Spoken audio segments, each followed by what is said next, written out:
Saya Emilia Efra Juniza, salah satu mahasiswi Universitas Islam Negeri Fatmawati Soekarno Bengkulu, Prodi Bimbingan dan Konseling Islam, Fakultas Usuluddin Adab dan Dakwah, semester 5. Video yang saya buat ini untuk memenuhi salah satu tugas mata kuliah Konseling Dakwah, dosen pengampu Ibu Asti Karni, SAG MPD Kons. Baik teman-teman, langsung saja simak ya videonya. Jangan lupa like, comment, and share. Terima kasih. Teman-teman semuanya, kembali lagi nih dengan saya Emilia Efra Juniza. Nah teman-teman, untuk video kali ini saya akan melakukan layanan alih tangan kasus. Nah teman-teman sudah tahu apa belum nih? Apa sih layanan alih tangan kasus itu? Nah, layanan alih tangan kasus itu merupakan kegiatan pendukung bimbingan dan konseling mendapatkan penanganan yang lebih jelas, tuntas terhadap masalah yang oleh klien, memindahkan penanganan dari satu pihak ke pihak lain. Nah teman-teman, langsung saja ya lihat videonya. Jangan lupa like, comment, and share. Terima kasih. Nah teman-teman, inilah hasil dari layanan alih tangan kasus yang saya lakukan beberapa hari yang lalu. Kenapa sih saya alih tangan kasuskan permasalahan klien ini? Ya, yang pastinya ini bukan lagi ranah saya dalam menangani kasus klien. Saya alihkan ke orang yang lebih profesional di bidangnya. Maksudnya Bu, yang coba ya, Bu di sini kan ada klien saya, kenapa konseling tadi Bu masalah apa? Masalahnya ini mengenai sakit corona. Di sini untuk pencegahannya atau masalah ini kan kita harus cari dalam kasus dia Bu, untuk bidang saya. Jadi kasus dari klien saya ini saya angkat kepada dia yang lebih paham mengenai kesehatan. Jadi Bu, klien saya mengalami sakit perut, kalau sudah apa gimana Pak? Sering. Biasanya sebelum Bapak ada sakit perut. Nah, jadi yang kalau sudah penyakit sakit perut itu apa? Tapi yang mencari uang segala macam saya minta tolong Pak itu. Bagaimana pencegahannya atau solusi yang terbaik bagi Bapak ini supaya penyakit itu tidak timbul lagi Bu. Yang mungkin kita tahu lebih detail dari cara pencegahannya Pak. Ini yang lain. Untuk mencegah itu bisa Bapak ini karena kita jadi solusinya seperti itu. Kalau emang nggak klik itu kita obat sama misalkan kayak tapi kalau misalnya penyakit yang separah misalnya itu biasanya itu bisa dilakukan pemeriksaan mengenai yang masalah yang kalau tidak paling kita kasih apa sirup atau pil itu untuk selebihnya kan tidak bisa misalkan dokter kalau tidak dokter kan bisa nanti kan misalkan dokter nyuruh ke puskesmas atau ke rumah sakit itu juga dokter jadi untuk Pak Chandra untuk makanannya juga dia jangan makanan yang tidak makan terus kurangin yang mengandung asam tinggi kayak gitu kan makan tidak bisa makan masalah terus makan sayur dan apa gitu kalau misalnya minuman kalau misalnya bawa kopi jadi intinya tuh jangan banyak pikiran kalau jangan banyak pikiran atau kalau makan jangan depresi kan mana Pak Chandra sanksinya bisa diterapkan dalam kehidupan nanti insyaallah. Makasih ya Bu untuk yang sanksinya. Semoga Pak Chandra tidak sakit perut, tidak aktivitas sampai lagi untuk kebutuhan keluarga. Makasih Pak Ibu. Ibu Besti yang sudah membantu saya dalam menangani kasus ini. Jadi saya tampung karena bukan karena saya dalam menangani kasus yang Pak Chandra ini. Itulah yang dapat saya bantu Pak. Yang dari Besti juga di sini berwenang juga dalam membantu Bapak. Makasih banyak juga Pak Chandra juga. Itulah hasil dari layanan alih tangan kasus yang saya lakukan. Maka untuk kesimpulannya di sini saya akan membahasnya ya teman-teman. Nah teman-teman, dari hasil layanan alih tangan kasus yang telah saya laksanakan, apakah penyakit MAH itu? Sebenarnya MAH itu bukan penyakit ya teman. Lalu apa sih?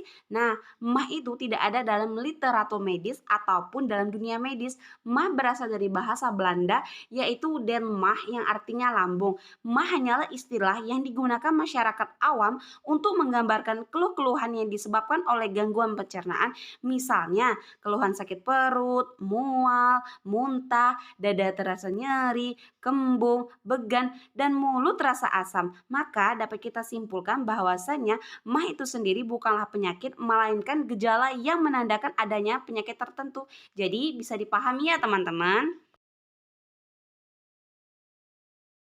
Baik teman-teman, selanjutnya kita akan membahas mengenai faktor yang meningkatkan resiko MAH. Nah, di sini ada 5 faktor ya teman-teman. Yang pertama itu infeksi bakteri, kedua usia, ketiga stres karena kondisi psikolog, keempat sering menggunakan pereda nyeri, dan kelima sistem kekebalan tubuh menyerang. Nah, itulah 5 faktor yang meningkatkan resiko MAH ya teman-teman. Selanjutnya di sini saya akan membahas mengenai 4 fase MAH. Yang pertama itu ada stadium ringan. Nah, apa sih stadium ringan itu? Yaitu gejala tidak terlalu deras dan hanya muncul sesekali saja. Yang kedua itu ada stadium sedang. Nah, stadium sedang ini ditandai dengan munculnya gejala perih, nyeri, sakit, dan rasa mual dan ingin muntah. Yang ketiga itu ada stadium kronis. Nah, stadium kronis ini merupakan produksi asam lambung semakin meningkat yang mengakibatkan rasa mual, sakit, nyeri, dan panas di ulu hati dan dada. Nah, yang paling berbahaya ini atau yang keempat ini yang merupakan kanker lambung. Nah, kanker lambung ini dalam beberapa kasus MAH merupakan pendahuluan dari munculnya penyakit yang lebih berbahaya, yakni kanker lambung yang disebabkan oleh mikroorganisme Helicobacter pylori. Itulah beberapa fase yang terjadi akibat MAH ya teman-teman. Jadi kita harus waspada. Kemudian saya akan membahas 2 tipe emah yang perlu kita ketahui. Yang pertama itu ada emah angkut. Nah, emah angkut ini biasanya terjadi karena tingginya produksi asam lambung dan aktivitas bakteri usus. Umumnya itu disebabkan oleh yang pertama obat anti nyeri, antibiotik, antiinflamasi jenis steroid. Yang kedua itu makanan tinggi seperti halnya itu lemak jenuh ataupun gula. Yang ketiga itu minuman manis dan kafein. Dan yang keempat itu jadwal makan yang nggak teratur. Nah, yang kedua itu ada mah kronis. Nah, mah kronis ini mah angkut yang dibiarkan bisa menjadi mah kronis. Mah kronis ini terbagi menjadi beberapa tipe. Yang pertama itu mah tipe reaksi radang berlebihan karena adanya autoimun di lambung. Yang kedua itu mah tipe aktivitas bakteri berlebihan dan semakin merusak lapisan lambung. Nah, yang ketiga ataupun yang terakhir mah enzim empedu atau prangkes yang berlebihan dan merusak lambung. Itulah beberapa tipe mah yang perlu kita ketahui. Untuk selanjutnya, saya akan membahas makanan apa saja yang nggak boleh dimakan ketika kita mah. Yang pertama itu ada kopi, soda, dan alkohol. Yang kedua itu coklat, es krim, dan kue. Yang ketiga ada lemon, jeruk, dan tomat. Yang keempat gorengan. Yang kelima itu mie instan. Yang keenam daging merah. Dan yang ketujuh itu makanan pedas. Dan yang ke-8 ataupun yang terakhir itu bawang merah dan bawang putih. Itulah beberapa makanan yang kita harus hindari. Nah, teman-teman, untuk pembahasan yang terakhir ini kita akan membahas bagaimana sih supaya mah itu nggak kambuh lagi. Nah, yang pertama itu jangan pernah makan pedas, asam, dan berminyak. Yang kedua itu kurangin konsumsi makanan dan minuman yang tinggi karbohidrat dan gula. Yang ketiga itu kurangi konsumsi semua jenis kopi, teh, soda, ataupun alkohol.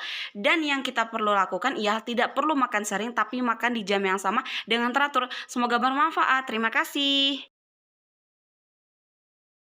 Teman-teman online, itulah informasi saya sampaikan. Semoga bermanfaat bagi kita semua. Jika ada salah kata, saya mohon maaf dan saya akhiri. Wassalamualaikum.